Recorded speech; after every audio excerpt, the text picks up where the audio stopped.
Hello, everyone, and welcome to the first edition of the Diabetes Care Summit. I'm Dr. Barbara Akimbua, and I'm your health buddy.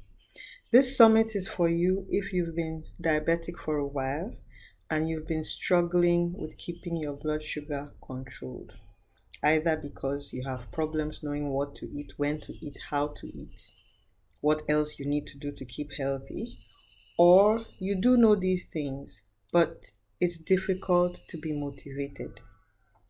It's also for you if you have an elderly parent who is diabetic that you care for, and you find juggling medications, clinic visits, meals, and then illnesses in between overwhelming.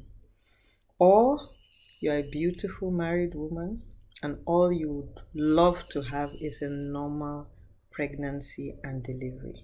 And instead, you keep having miscarriages and stillbirths as a result of complications of diabetes. Or it could be your husband. He is the one who's diabetic. And during sex, you have problems. It's either most of the time he can't get it up, or he has other problems while you're having action. It's also for you if you're a health enthusiast and you believe that prevention is cheaper and better than cure. And so you'd like to learn anything you need to know to stay healthy. During this summit, you listen to loads of interviews by different specialists, including myself. Some of the interviews are short and some are not so short. But I'd encourage you to watch each video till the end because there's loads of important health information and you're getting it all for free. So, once again, welcome to the Diabetes Care Summit, and don't forget, I'm Dr. Barbara Akimbua and I'm your health buddy. See you on the healthy side.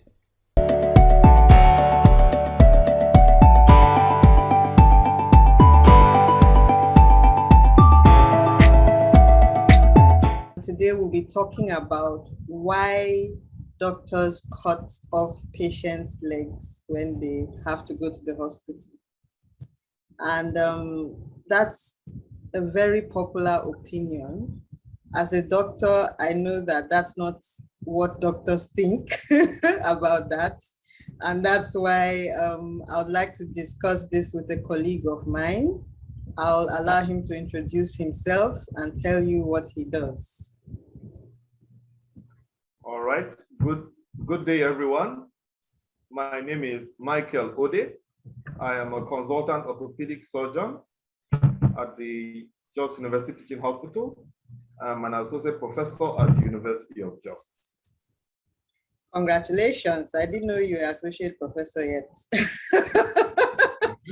Okay, so what is an orthopedic surgeon? What does that mean? Right. It's the doctor that operates on bones, on joints, on ligaments, that the part of your body that makes you move. So your arms, your legs, your back.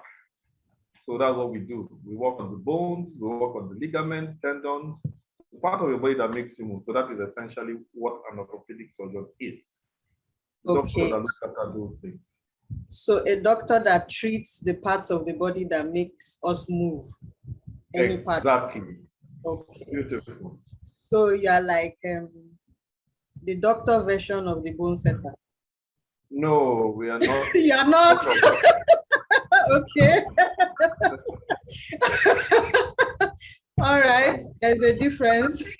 No, there's a big difference. Okay, so what's the difference? Well, the difference is that bone setters are completely different because there are different types. There are some that pull your bone. There are some that go and break a chicken's bone, bend it back and do incantations.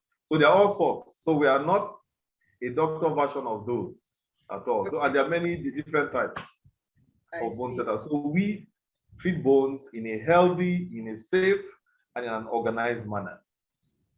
Okay, so why is there this public opinion that if you have a fracture and you go to the hospital, the doctors will cut off that arm or that leg? What has led to that? Because from what Oh, you say, you treat and you save and you make things better. So why is there this negative belief? well, I think the belief comes from the fact that a lot of times when patients when patients come to the hospital with very bad legs, when I say bad legs, legs that have died or legs that are dying and can kill the person. Now, it's either we take off the leg or the leg will kill the person. And what we have realized a lot of times is that when people have broken bones from accidents, from falls, or fractures, most people go to the traditional, these bone setters first. And because the bone setters do not understand how to treat the bones, they tie the leg. And when they tie the leg, any leg that is tied, after 6 hours, the blood doesn't get to the leg starts dying. And so they keep the person there for like 3-4 days. When the leg starts dying, the leg gets infected. It gets infected. There's something we call gangrene, which means the leg is dead, is rotting, is smelling, and the patient is sick. At that point in time, the patient and the relative say, Kai, this thing is not working. Let me go to the hospital. So when they come to the hospital at this time, the leg is smelling, the patient is very sick, patient is on his way dying. And the problem, what is making that patient die at that point in time is the leg that is already rotten. So he comes, we cut off the leg because we want to save his life because the leg, a rotten leg. When we do that, he finishes and goes back to the bone setter who caused the problem. And then the man will say, you see, in the hospital, if you go, they will cut your leg. If this person had come to the hospital first, we will treat the fracture, the broken bone, and he will go back normally. So it's when the rotten legs come to us that can kill the person that we are now choosing between leg or life. It is a very difficult decision, but then a choice has to be made. So because we want to save life, we then have to take out the leg. So it is the rotten leg that comes, not the broken bone. The rotten leg that can kill the patient that makes us take out the legs. That is why. Wow. So from what you're saying, most people come to the hospital late. Very, very late. Not just late, very, very late. And then by the time they get to you, you have to save their life. Now, that's what you're worried about, not the leg, because the leg is already gone. The leg is already dead at that point in time. Okay, okay. So if a patient comes early with a fracture, say the person falls down or has an accident or something, and they come almost immediately after it happens, how are those fractures treated? Oh, thank you. There are many ways we treat fractures. One, we can put the fracture back in place and then put what we call a POP. I'm sure you've seen a POP, a cast. We call them casts, POP over the hand. In some instances, we may need to operate. So there are certain types of fractures that we operate. So we operate to put the bone back together, keep the bone in place so that the body can heal. And we do that in a safe way so that there's blood that goes to that part of the body and the bone will heal well in a straight position so that the person can use that part of the body normally. You walk without a limp, you use your hand without any deformity. Okay, so from what you said, anytime anybody has a fracture, the blood supply to that part of the body must be maintained. Once it is lost, then that part of the body dies. Exactly. Okay, so when you're treating the fractures, you always maintain the blood supply so that the person doesn't have to lose that limb or that finger or that leg or whatever. Exactly. Hi, have you heard of Soyo, the new diabetes care app? Studies show that the best medicine to take for diabetes is to get education about it. Because if you understand how it affects your body, You'll know better what you need to do to fight it. It will also help you to take care of someone else with diabetes. With the app, you don't just get education, you also get to make your management plan either for yourself or the person you're taking care of. There are also lots of other features like meal plans, medication, and other reminders to keep you on track. And if you fall off, don't worry, just get back on. This is how families can live healthy and happy with diabetes. Don't be left behind. Download the app at soyo.web.app to care for yourself or someone else with diabetes. Okay, so you've talked about how people come late when they have fractures. Their legs or their hands have been tied, blood supply is lost, and the limbs or the hand or the leg starts getting rotten. And at Yeah. that point, you need to save the person's life. So you have to cut off the leg or the hand. That's what is known as amputation. Yes, that's Yeah. amputation. Okay, so for diabetic patients as well, the wound can get infected. It can go deep into the bones and other parts of the body. And then that is when you now have to choose between saving their life. No, And even not, when it gets deep into the body, we can still do some surgeries to clean the wound that has gotten deep into the body. okay. So we'll operate, we'll go in, we'll clean the wound. Even if they're dead bones, we take them out and we'll continue treating the wound. It is when the leg starts dying and is rotting. Okay. And at that point in time, the person is at risk of dying from that rotting leg. That is when we cut the leg. Okay, so what can diabetic patients do to prevent those wounds? First, to prevent getting those wounds, and then second, if they get the wounds, to prevent the wounds from getting rotten so that their legs have to be cut off. So it's two questions in one. Yeah, beautiful. So it's for diabetics to avoid getting the wounds. The wounds in the diabetic patient is a complication of the blood sugar not being controlled. What does complication mean? Okay, sorry. It's a problem when the blood sugar is not controlled. So the diabetic should ensure that his blood sugar is controlled at all times. How does he or she do this? See your doctor regularly. Take your medication regularly. Sometimes it's tiring to take your drugs every day. But if you know that these drugs will save your leg, will save your life, then it's important to take them every day. Check your blood sugar as the doctor has told you to. If you do this, then your blood sugar is likely to remain normal, and the problems the blood sugar causes on the leg is unlikely to occur. So it's important, I'll go over it again. See your doctor regularly, take your drugs every day, check your blood sugar often. If you do this, not only the problems in the leg, all the other problems from diabetes can be slowed down or kept away because your blood sugar is at the normal level. If the doctor tells you how to control your diet, fine, your drugs, you take other things. So that is how to keep the leg from having a wound. If, unfortunately, a wound occurs on the leg, then also ensure that you come to the hospital. It is not a wound, it is not a normal type of wound that you go to a chemist or a pharmacist or you think you can treat at home. A wound in the leg in someone who has diabetes is a special type of wound.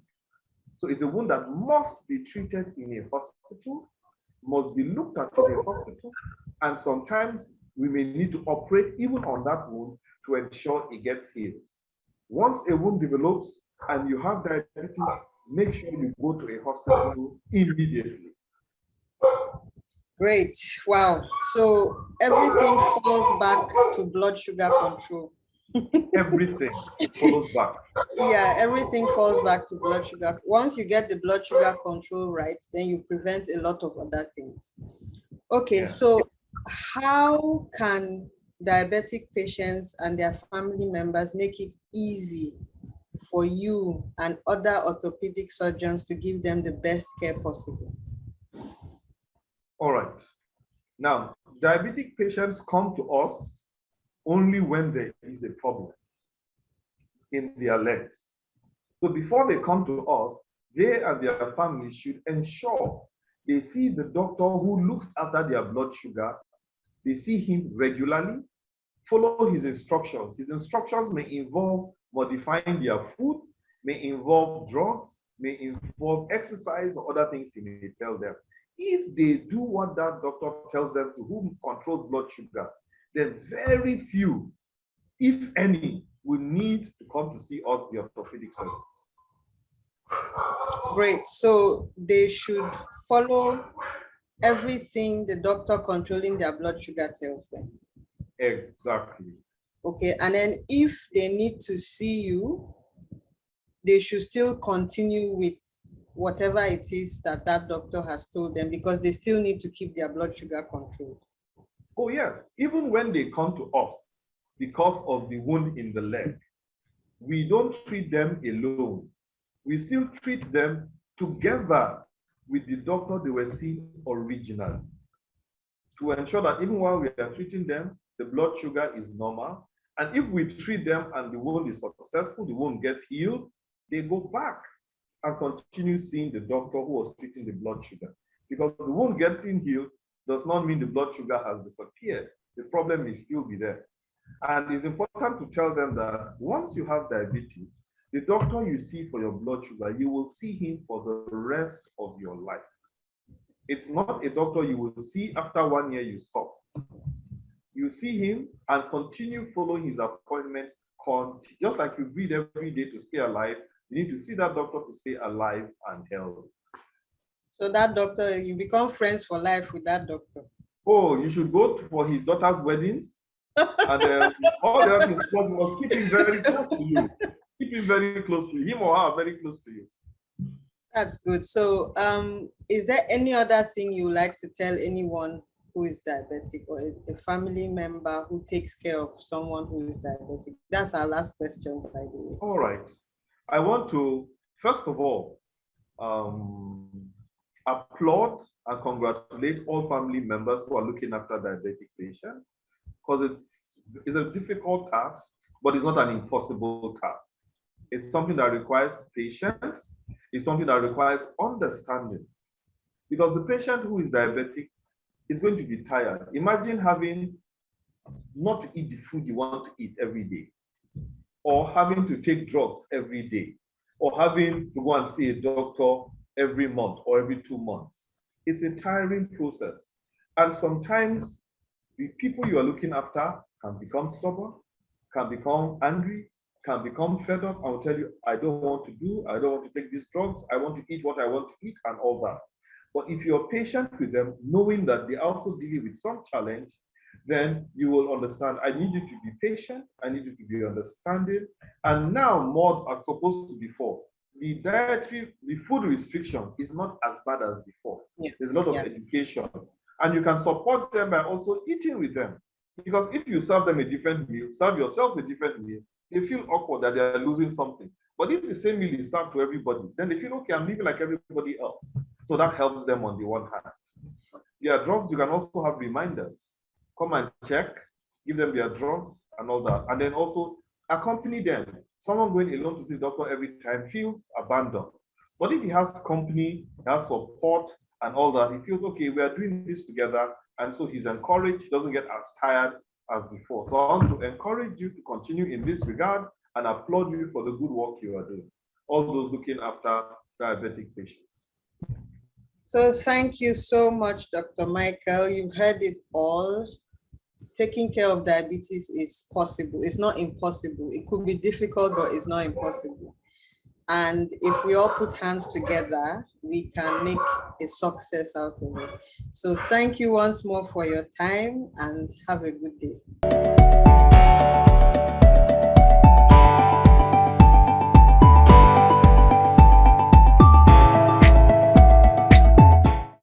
I'm glad you took my advice and watched the video till the end, and I hope you learned a thing or two.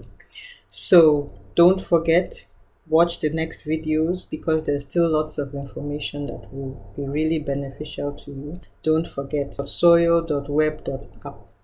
Download it now. See you in the next video. Bye.